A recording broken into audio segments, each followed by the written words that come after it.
Joining us right now is our guy, Jason Mackey. Jason, how you doing? Good morning. I'm all right, man. Did you hear about what Callis did to me? No, he did just say that. Pulled a fast one on you. I'm still reeling.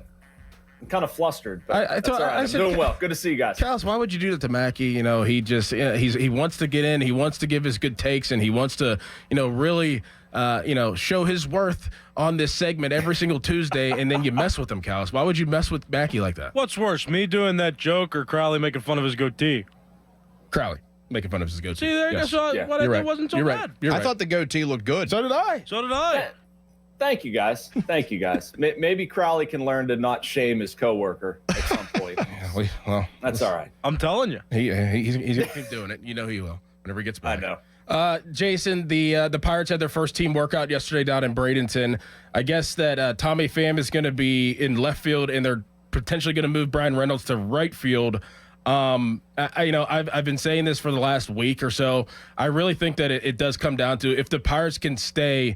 I know it's so early right now. They just had their first team workout, but if the Pirates can replicate what they did last year before the All-Star break, I think it's going to come down to can Brian Hayes be an average hitter at the plate? Just an average hitter. He doesn't have to be anything spectacular. If he could be an average hitter, I think that they will have a chance to stay in the thick of things. But for right now, I think the movement that we know is Pham to left field, which is natural position, and then they're going to explore moving Brian Reynolds to right. Is that correct? That's correct. Yep. And I'd expect, unless they do something crazy and try Jack Sawinski at first base, I'd expect a lot of Tommy Pham in left. And I agree with you, Dorin, on Brian Hayes.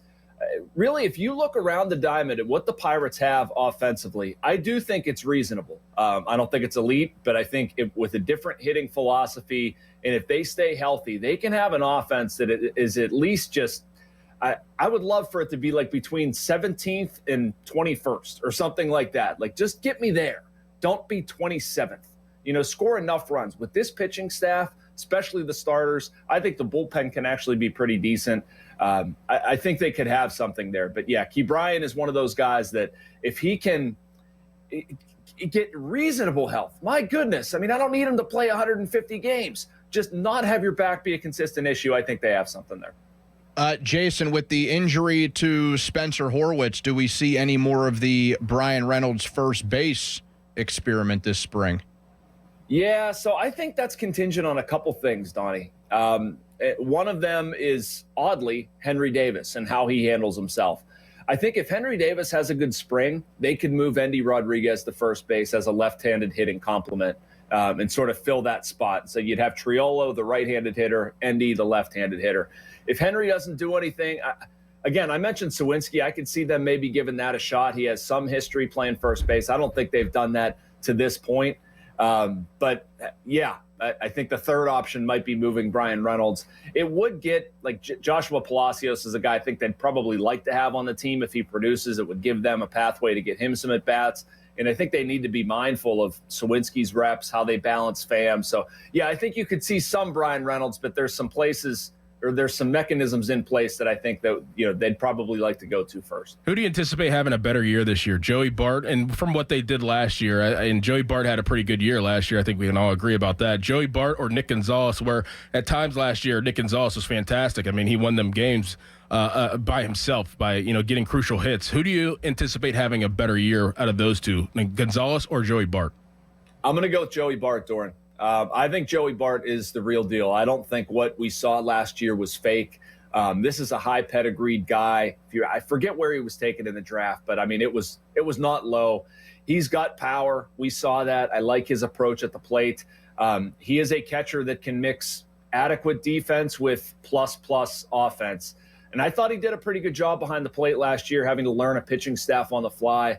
That's not easy. And yes, you can catch the ball. There's more to it than that. You're talking about framing, guiding guys the way you should, being like a producer in a radio studio, being able to help them do a difficult job. And I thought Bart did a really, really excellent job behind the plate. It's nothing against Nick Gonzalez, believe me. I think Nick Gonzalez is going to be a productive contributor for the Pirates this season. I just think the world of Joey Bart, and I think they really got a good one there. So you're saying we can count on Joey Bart as the potential cleanup guy this season? Yeah. It depends on how they want to put together their lineup, Donny, but I fully expect him to hit in the heart of the order some way, shape, or form. I mean, if you've got Sawinski going, maybe he's a 4 guy. Maybe you put Joey Bart in the 5 hole. They've grown to like O'Neal Cruz hitting 3rd. If you would want to move him to 4th, I mean, I understand there. But, I mean, he's going to be one of your impact bats for sure. Fan Morning Show Twitter poll brought to you by PJ Fitzpatrick Home Improvement. TrustPJ.com. Jason, how excited are you for this Four Nations final on Thursday after what happened on Saturday? Were you excited? Were you happy that that's the way that the game started on Saturday? There's some people that say that this isn't hockey. This is that. I was totally just through the roof. Loved it. I loved it. I wanted to jump out of my chair. Yep. I was down with it. I understand the people that don't like it, but I had people emailing me telling me it took away from the hockey game. No, it didn't. No. What are you talking about? If you looked at the ratings, it didn't take away from anything. You can disagree with the idea of fighting in hockey. That's fine. I find the national anthem stuff fascinating. I mean, I don't begrudge anybody. Do what you want. You're allowed to exercise that right. You want to boo the United States. I certainly understand why somebody in Canada right now would disagree with that. And you can do whatever you want. But so can we, and we can feel however we want to about it. And so the way I felt about it was I thought it was a fascinating and fun way to start the game. I didn't have any problem with it. I love the intensity. I love the intensity throughout the game, Dorin. Some of the hits guys were delivering. I mean, that's playoff hockey, man. They're finishing checks. Look at Sid yesterday. How amazing was that? Cleans a guy's clock at center ice, grabs the puck, dumps an empty net goal in, and Canada goes on to advance to the championship. So, yeah, I was fine with the fighting. I would be fine if it didn't exist, truth be told, but I love the intensity of it. Jason, I feel like the NHL can't go back to the old all-star ways after this. I feel like every break has to be some sort of international hockey. Don't say that too loud, though, Donny. Gary Bettman's going to hear you, and then he's going to go drive this idea into the ground. Here's where I'm at with that. They killed outdoor hockey by making it too commonplace. Yeah, they did. They do make again. that way too common now. Please, the NHL gets something, and it turns it into such a gimmick. So I agree with you. You can't go back to the old way of doing things, but we can't have a Four Nations face-off. Let's go do an international tournament every time. No. Find something. And I think the other sports leagues, again, would be wise to look at this, baseball specifically. I'd love to see them do something in the middle of the season. But, yeah, I do think the NHL kind of turned a valve here that it can't quite turn off. Jason, last question for you. It seems that T. Higgins is going to get his second franchise tag from the Cincinnati Bengals. Did you ever really have T. Higgins penciled in as a guy that the Steelers could potentially sign this offseason to fill that wide receiver void? No, I didn't. I mean, I'd love it. Believe me. Yeah. If T. Higgins was available and they could fit it, I'd be the first one. I feel like they have too many other needs. If I'm T. Higgins, I'm not coming here. I mean, he has that option. Why, if you're T. Higgins, would you come to Pittsburgh and you don't know who's going to be throwing you the ball? Maybe they have a plan that they can outline to T. Higgins, but even so, I don't know how great I feel about Justin Fields or Russell Wilson in that spot. So, I mean, I think we can dream about it. I'm a little amazed that the Bengals are going to try to sign all their guys and fit that. I guess you can if you tag T. Higgins and figuring out Chase and Hendrickson, but yeah, I mean, I guess there was one side of my brain, Dorin, that really fantasized about it, and then there was the realistic part that took over and said, this probably ain't happening. Jason, we appreciate your time, man. Good talking to you this morning. All right, guys. Great show. Thanks for having me. Thanks, Jason. There he goes, Jason Mackey of the Post-Gazette. Yeah, I mean, it is very underwhelming with the Pirates right now, and we haven't even got started yet, Donny. Like you just said before when we started the Pirates subject, we want to have this great optimism every year of the Pirates, trying to see through the trees, how can they be good this year? What can they put out there on the diamond, every other night? But this seems like a year where it's the most underwhelming it has been in the past, and they haven't finished well, but still to start underwhelming is just, it's not a good recipe. I think it all plays into, now that they have Paul Skeens, now that they have somebody who is truly special in this game, and I know that people will hear his name so much over the next handful of months, and there's reason for that. This guy is going to be one of the best players that the Pirates have had in recent memory, and he may even be number one on that list individually by the time he's done playing for them. That's what the ceiling is for Paul Skeens. I think where the disappointment comes in is that this is how they treated the first offseason, knowing they have Paul Skeens. Yeah. Like, if you are the Pirates, that you have this guy for a finite amount of time. You have him for about 5 years.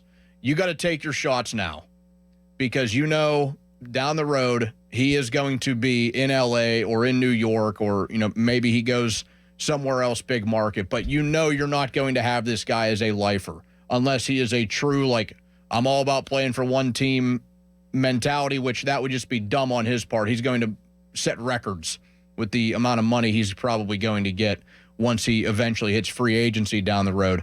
But you have to handle things better in the chances that you have with this guy. Yeah. Like, you have to take all your shots, kind of like what happened in 13 through 15. Yeah. Like and I know it was a different regime then, but Neil Huntington, I always thought, deserved more credit for how he handled those 3 seasons, where then after that he was kind of handicapped by what he could do following, because they couldn't get it done in 2015.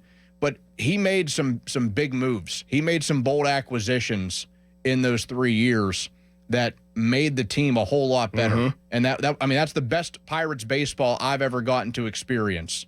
I missed out on those teams in the early 90s. That was all I had. When you have a player like Paul Skeens and you have a rotation that's working itself out to be one of the better ones in the National League, in all honesty, you still can't just count on, hey, we'll win every game 2-1. Right.